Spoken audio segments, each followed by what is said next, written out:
Now, most of the heavy rain has come to an end. Not all of it. I'll show you that in a second. But the flash flood watch means flooding is still possible. It goes on till 10 o'clock tonight. So please be informed about that because we could have more heavy rain to deal with, especially in our southern counties. But here are some rainfall amounts up till now. Over an inch of rain at the DFW airport, 2 inches in Bridgeport, and look at out Mineral Wells. 4.5 inches of rain fell today. Up in Denton, it was over 1.5 inches. So you can see that heavy flooding threat, the higher flooding threat was out in our western counties. This is the last 12 hours, and you can see all this rain from this morning on, and a couple of rounds came up right up 20 and right over the Metroplex, and also you can tell it has been dying out from the 20 up to the north, but we still got plenty going on down across the south. In fact, as we looked a little bit closer in towards both sides of Johnson County, we see some rain coming in out of both the southeast and the southwest. Some of this could reach into both Tarrant and Dallas counties, by the way.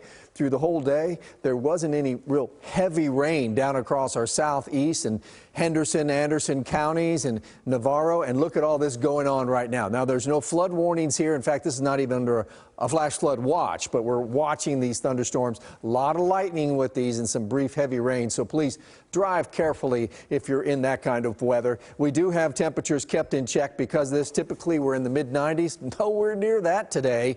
Most of the day has been spent in the 70s, in fact.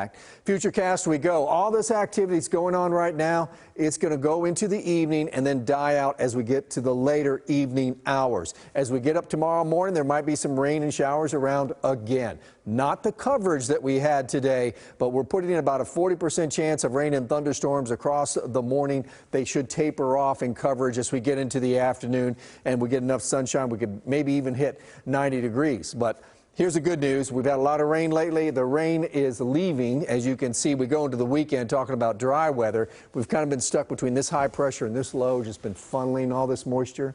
This high moves in. And that means as we go into the weekend, we really have some dry conditions in store for us. The heat's coming back. I mean, we're going to be into the upper 90s by the time we get past the weekend. Real quick on Hurricane Grace, 80-mile-per-hour winds. It looks like it's going to come on shore around Cozumel and Cancun as a Category 1 hurricane, a strong one at that, and then reform into another Category 1 hurricane after it weakens and come on shore into Mexico. And that's not the only hurricane out there. I'll show you in a second. You got temperatures into the 90s across the weekend, upper 90s next week.